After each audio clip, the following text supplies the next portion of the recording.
giving a little context, it is not a scale-up project or any big research work, but it is one of the experiment which I did while I was working with Azim Premji Foundation as a teacher with grade 1, 2 and 3 classroom in Government School of Chhattisgarh. Beginning with a question. So, how was mathematics taught in your school? Can somebody answer how was mathematics taught in your school? Very fast, in a very mechanical way. As per my experience, it was majorly about teaching some procedure or some algorithm, and we used to follow that and solve our maths problems. And it was about getting the right answer. So even now, when I go for observation in government school, I observe that the same practices are going on even after so many years. Even there are so many changes in policy, and that leads to many problem. So, yeah. So this is a general mathematic classroom where the teacher play the room of the dominator, where the teacher is teaching in front of the classroom and there are students who listen carefully, and the questioner is also the teacher, and the student are not supposed to ask question, or maybe he or she is not even having that chance to answer and ask any question. And when it's come to mathematical thinking, it's only about the correctness of the problem. There is no evidence of mathematical thinking, or very little focus is done on the mathematical thinking. And also when it comes to mathematical representation, it's completely missing in the classroom. And the discourse which happens in the classroom is around correcting discourse, where the focus is only on getting the correct answer. The teacher expects what is your answer and the student give the answer. So whereas the aim of mathematics education is completely different, when we look at the NCF, it says that mathematical education should develop capacity of logical thinking, finding pattern, explaining pattern, and problem solving, reasoning, and many lot of things through the content area, which is arithmetic, algebra, geometry. But a very marked gap can be seen between the nation acknowledged goal and the reality of teaching learning in the classroom. So I realized while observing all this government school, I realized that a pedagogical shift is required. A lot of emphasis has been done on TLM, but a very little emphasis has been done on the mathematical thinking or the communication in mathematics classroom that can help students to talk about what they are thinking while approaching a problem. So yeah, this is while I was teaching as a teacher in grade 1 and 2, I did small experiment with student where I tried to promote mathematical discourse in grade 1, 2 and 3 in Government School of Chhattisgarh. So now I'm going to talk about what is mathematical communication or discourse, why is it essential, how did I try to achieve it, and my understanding and way forward. So basically mathematical discourse is the mathematical communication that occurs in the classroom when the student try to articulate his thinking around the mathematical problem, and also consider his peer mathematical understanding.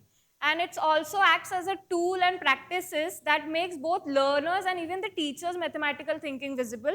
And it can also be helpful to understand where my student is at on the terms of on the learning trajectory. Next.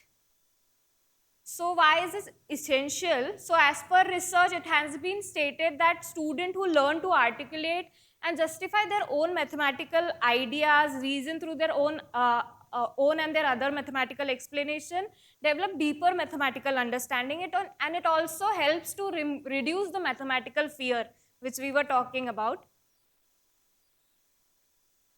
So when I did this, the first thing which we did was setting up certain rules and norms so that we can create an environment where children feel free to express their opinion or maybe put down their views. So we set up certain rules and norms where students were welcome to express their idea. They were also set to respect other ideas and listen carefully. And the key rule was that they were not supposed to tell only the right answer, but how did they approach the problem. That was the most important thing. And as a teacher, I played the role that I motivated the student to tell how he approached and ask many probing questions like how did you get it? Can you explain the step? What do you mean by this, etc. And I also tried to use different classroom structure rather than the teacher and student sitting in front. We tried to work in one-to-one conversation, some pair work was done, some group activities were done. So as you know that before teaching number, we start with pre-number concept, and as grade 1 and 2 student, we start with pre-number concept, and it was little difficult for them to communicate with in front of the class or maybe even to start. So we started a lot with one-to-one conversation. So I'll try to give few example where we tried to have such kind of conversation. So one example is while observing a pattern, certain kind of questions were asked, like what is the same, what can be different, instead of only telling just explain the pattern. This different type of questions were asked so that the student can make adopt the generalization skill, identification of pattern can be done. Then when, as she said that it's not only about learning numbers, it's also about getting the sense of the number. If we, most of the teachers I observed used to teach 1, 2, 3, 4 till 100, but if we ask any number in between, they won't be able to relate it with any real object. So a lot of communication and giving real life experience need to be done while teaching numbers also. So giving their real life experiences is very important, and only then the cardinality sense can be made. So, and also I use one more approach is that I used to ask students to draw their representation, then what they are doing to please draw that. So even a simple like Ananya is solving one problem where she was supposed to add 5 jamun tree, 3 mango tree and 7 guava tree and tell what exactly is the answer, like how exactly she approached the problem. So she made those circle for telling the answer, and while I asked how she got the answer, she started counting from the first circle itself. So it gave me the idea that she is using the count all strategy. So here we can assess at what level is my student. So my next step would be immediately to teach count on to the student. So it can also act as a very good assessment tool for this teacher. Then while working in pair, as I said, the students are very new to the school and it's not very they were very not used to working in pairs also. So providing certain frames or script for conversation acted very useful for me. So this is one of the example where students were working on 10 bonds and they were given some stone and they were have to find, the other one has to find how many stones are hiding. So that's way that was one of the way they interacted with each other. Then this is a group work. So again, I'll give you the context. So they were supposed to form word problem from their real life and ask it. But after a certain time, they also started asking, how did you got it? So this is in Chhattisgarhi language. So the student is working on 30 minus 6 problem. So I would like to play the video.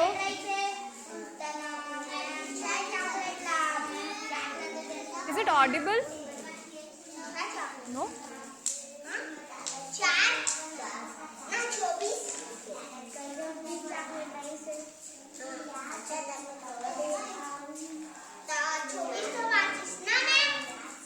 कितना क्या सवाल था?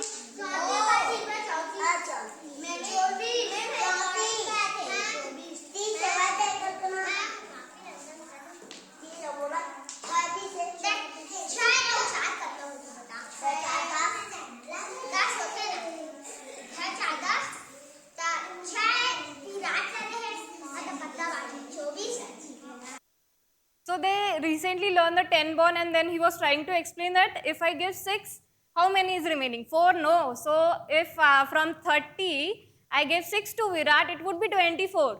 So the student himself asked how you got it, and then he started explaining his answer, which usually goes missing in the classroom. And yes, next. This was for grade 1 and 2. Now grade 3, here we use a little bit different approach because they were not used to this communication, and they were already introduced the row and column method for double digit addition. So I said that you are not supposed to use the algorithm, but tell me what could be the different way of approaching the problem. So we gave the problem. I asked them to draw the representation or maybe any approach they use for the problem. And then we used to have a discussion around the methods solved by the student, and we also had the discussion that which method they found the most effective one. Shaduli, next. So these were some of the students who tried to approach 37 plus 24 by using different way. Then we used to also write the name of the student and which way they solve, so that they become the author of their own strategy and explain it and defend it, that this is the way I approach this problem. And also at the end we used to discuss which one you find the most effective. And this is also some of the question we used to ask, that who has the same solution, who has a different solution, can there be any other result for this, can you approach and can you tell any other method. So this is missing add-in problem which she did on the number line. So yeah, so this was some of the example from my grade 1, 2 and 3 classroom, and so I'll jump to the understanding. So mathematical discourse is a very powerful tool to shift from mechanical mathematical learning process to a meaningful mathematical process. And of course it takes time to establish the discourse rich classroom, because it requires a lot of patience from the teacher side as well. And one also need to identify and support the student who are not talking in the classroom, because there might be some student who won't come forward or don't express their view. So such environment need to be made, and assessing individual student initially could be a little difficult, but with time it gets easier and also fruitful also. Yes. So some of the recommendation I would like to make, that one should not jump to the algorithm directly, because it hampers student thinking. We give them we ask them to think only in a single box. So instead of directly jumping to the algorithm, we should motivate the student to approach the problem in different way, and also one should encourage student to express their understanding in their own words and language. Then there could be different opportunities that can be provided to engage in mathematical discourse. This was one of the strategy which I used, which was asking probing question, and different structure also help in promoting the discourse. And this is all is recommended by the NCAF and NEP also. Thank you.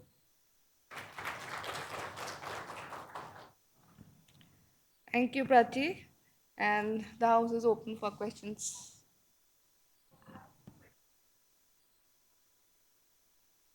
Okay.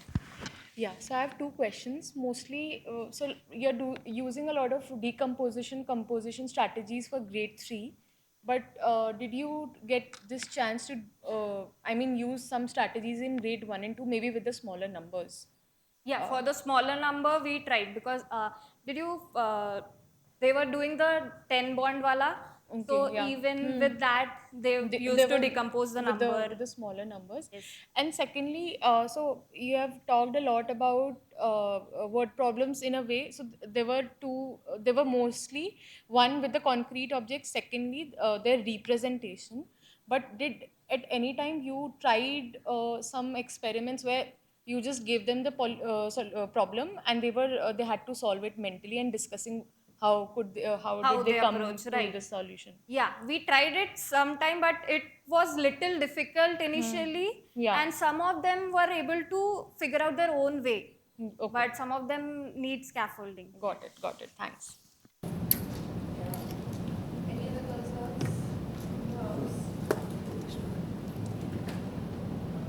I have a question for you.